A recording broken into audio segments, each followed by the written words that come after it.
Hare Krishna, Namaste. Chapter 13 is entitled as Kshetrajna Yoga, also as Prakriti Purusha Vibhaga Yoga, also as Prakriti Purusha Viveka Yoga. Sloka 21, Part 2. kārya-kāraṇa-kartṛtve hetur prakṛtir ucyate puruṣaḥ sukha-duḥkhānāṁ bhoktṛtve hetur ucyate. In the previous session, we learned from the sloka that prakriti is said to be a cause instrumental in producing the body and senses.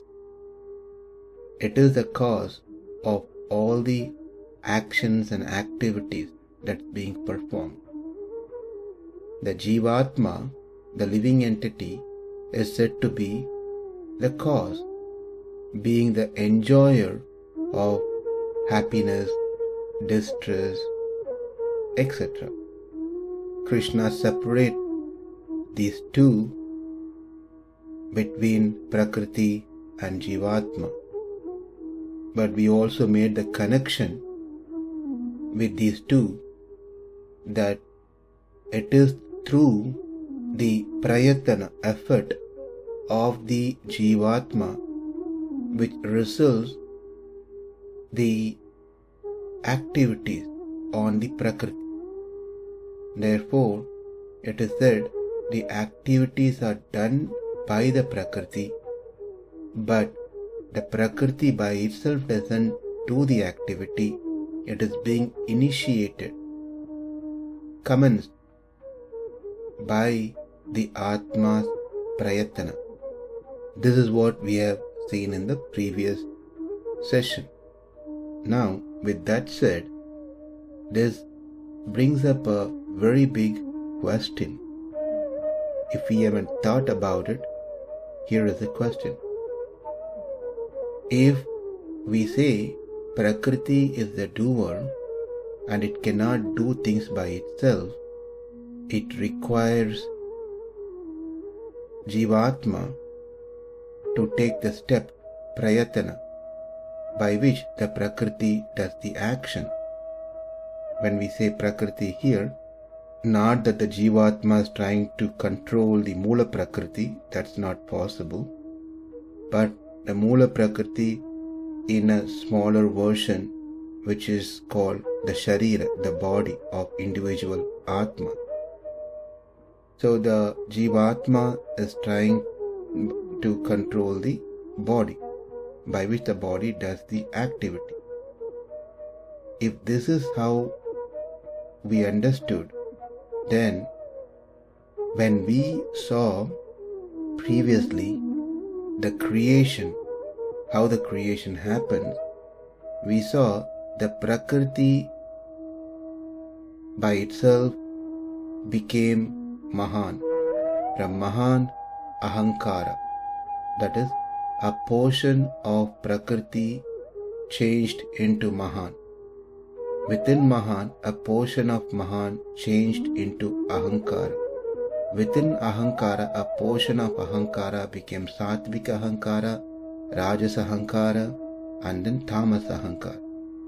And between these, we got Pancha Tanmatra, Pancha Bhuta, Pancha Jnana-indriya, Pancha Karma-indriya, and Manas.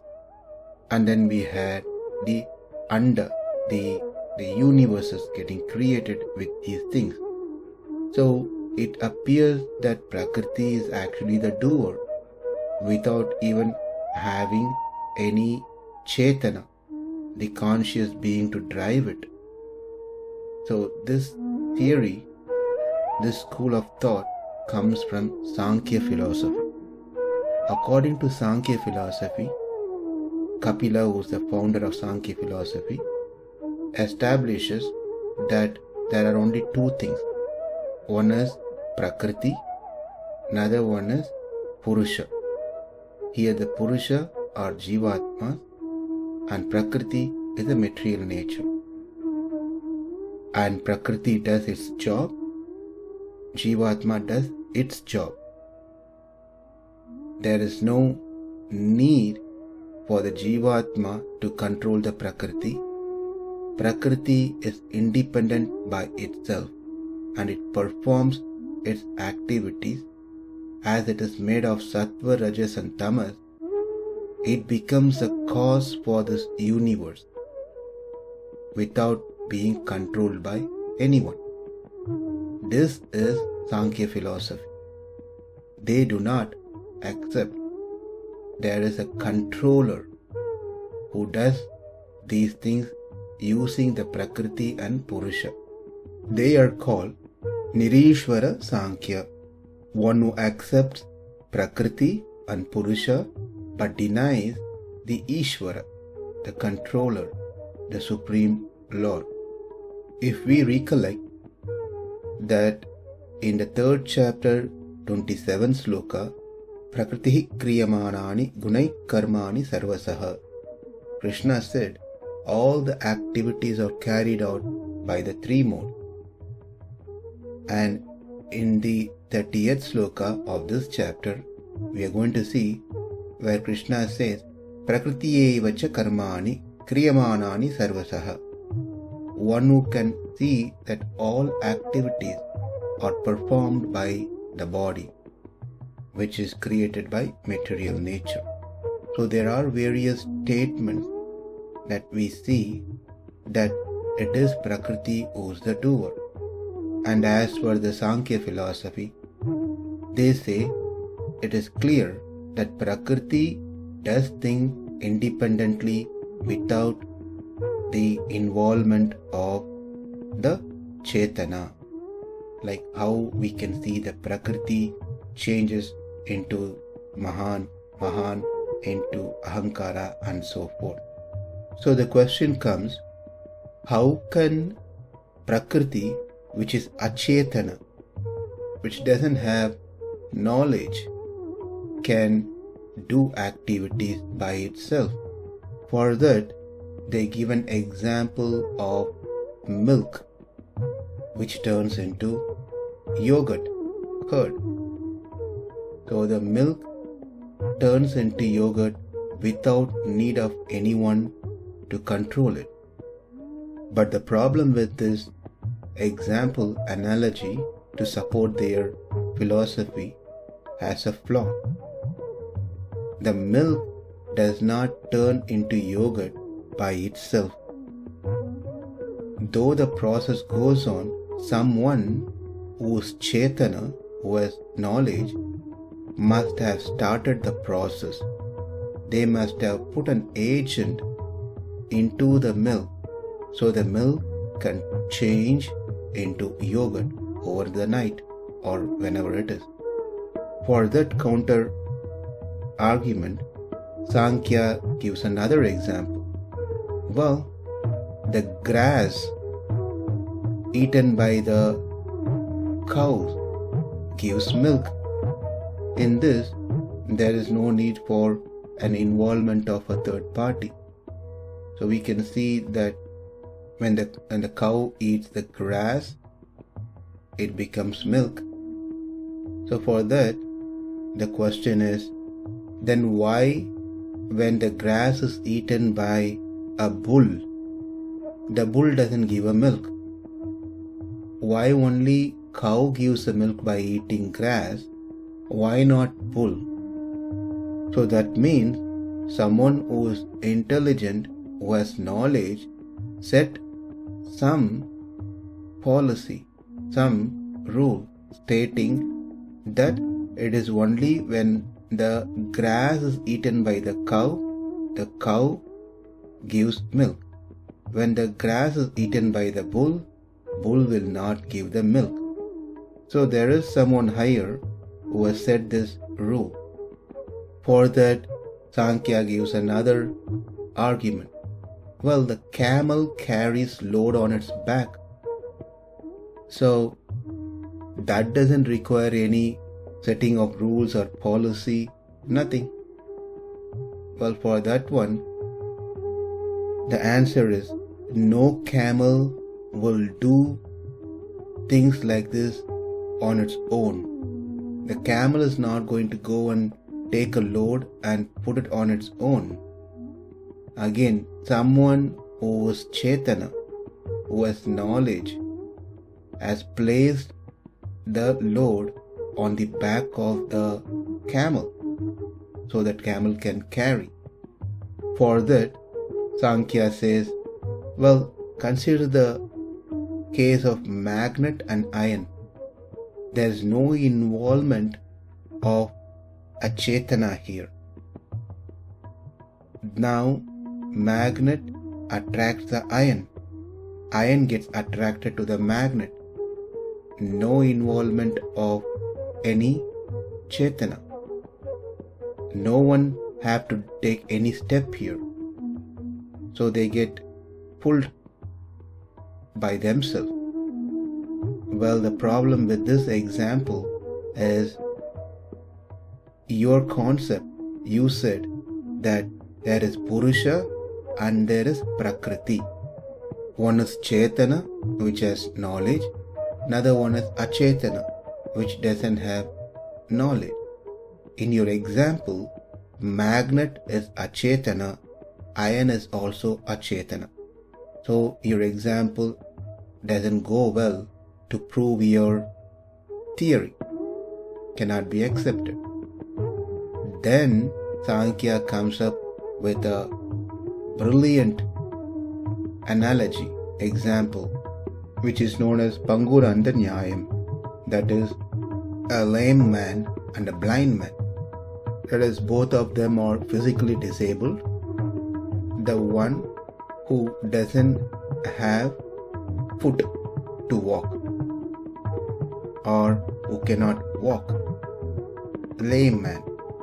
The blind man is the one who cannot see, doesn't have visual ability to see things. Since it was denied with the previous example that the magnet and iron, or for that matter even the milk and yogurt, these things were unconscious. They are achetanas.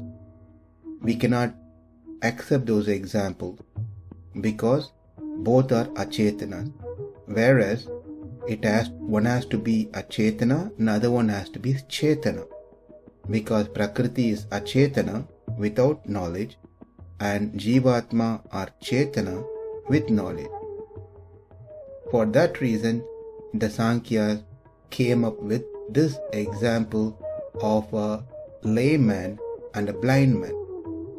Let's see this example and their idea behind this. A layman doesn't have legs, hence can't walk. The blind man doesn't have eyes, therefore can't see. But the goal is to reach to a destination.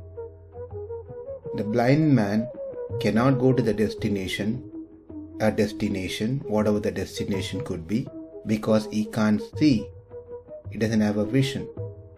Whereas the lame man can see, but he cannot walk, therefore he cannot go to a destination. Therefore, they two work together. What happens is the blind man carries the layman, and the layman who cannot walk but can see gives the instructions and direction to the blind man who can walk. By the instruction heard from the layman, the blind man simply follows and they together reach the destination. This is their way of how the prakriti and puruṣaḥ work. Therefore, there is no need for an Ishvara, a controller, to oversee, to do anything between the prakriti and puruṣaḥ. Things happen by itself. With this example, what they are trying to say is that prakriti doesn't have jnana, but has the sharira. so can do actions. Whereas the Jivatma doesn't have kartṛtvam, meaning they cannot do activities, but Jivatma has jnana. That is why Jivatmas are called chetanas. Therefore, they both work together like a lame man and a blind man. One which has knowledge instructs the one which doesn't have knowledge. In this way, they work together. This theory is what called as Sankhya. But there is a big flaw in this analogy, the example. The first flaw is the example takes two chetanas. The blind man is also a chetana and the layman is also a chetana. Whereas what we are talking here is one is achetana, which is prakriti, another one is chetana, which are jivatma. So the first problem with the example has been given is they have taken both of them to be chetanas. Nevertheless, let's continue to analyze more.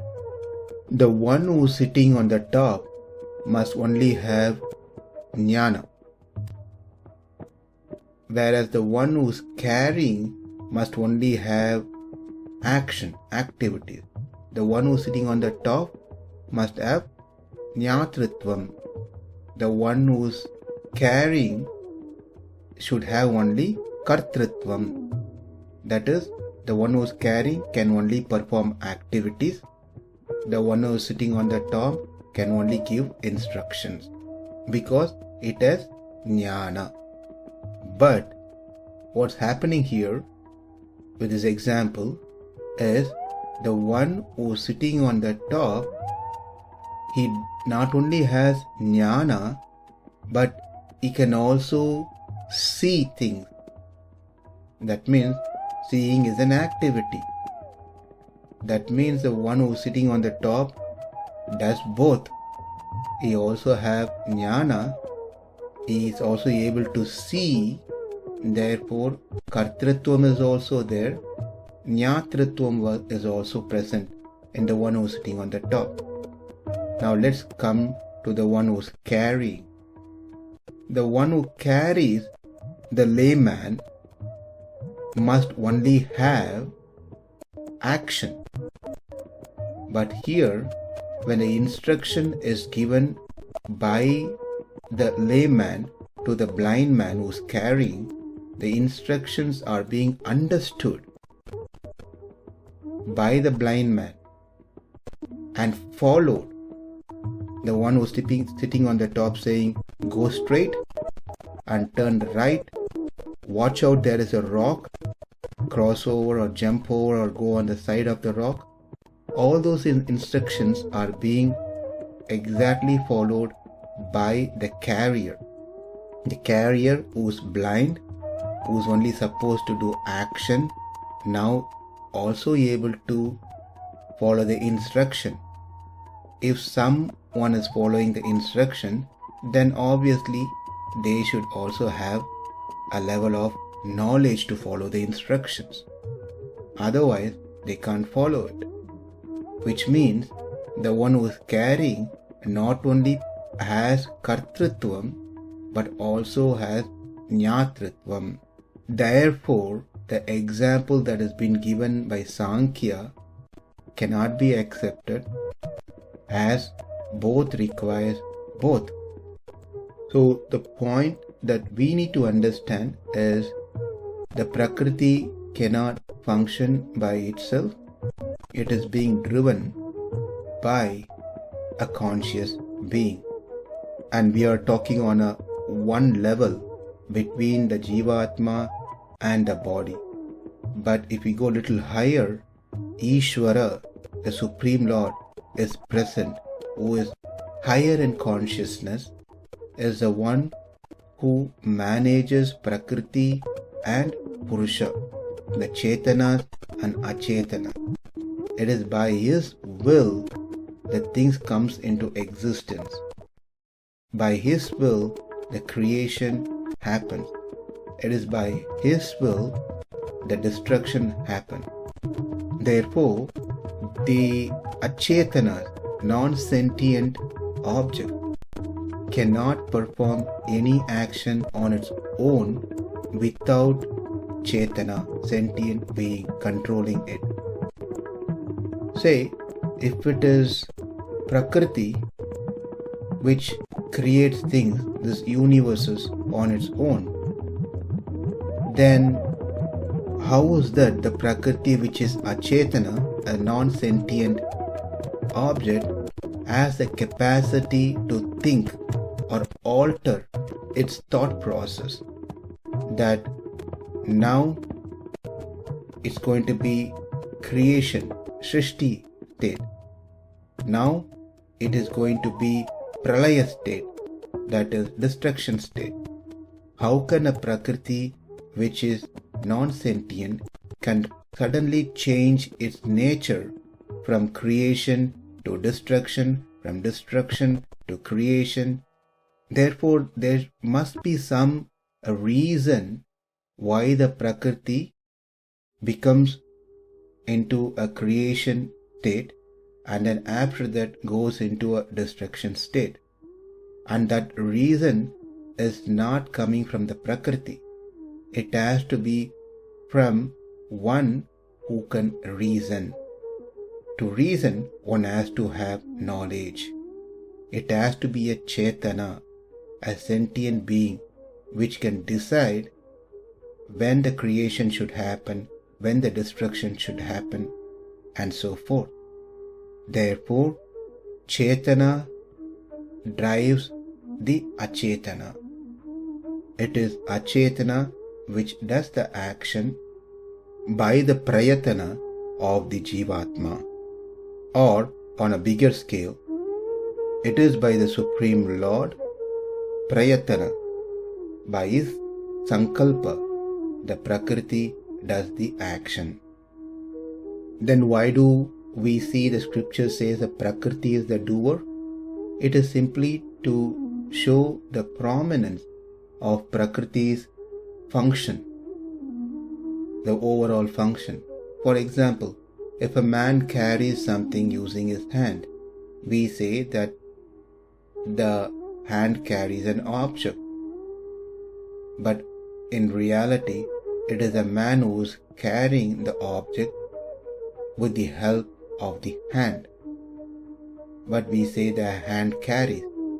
Similarly, the jivatma accomplishes using prakriti its activity. Therefore, the importance are given to the prakriti, saying it is the prakriti who is the doer. If we simply understand that prakriti is actually the doer without the jivatma, then what is the use of the scriptures which advises what to do, what not to do, etc. Because the scriptures are given to the sentient being, not to non-sentient beings. The non-sentient prakriti is not going to understand the scripture and follow what is said in the scripture. It is the sentient being which is going to understand the scriptures and follow what has been said in the scripture. Therefore, it is very clear, actual doer is the Atma, as we already saw from the Vedanta Sutra, Karta Shastrarthavatvat, that the doer is Atma. With that, we have seen two things.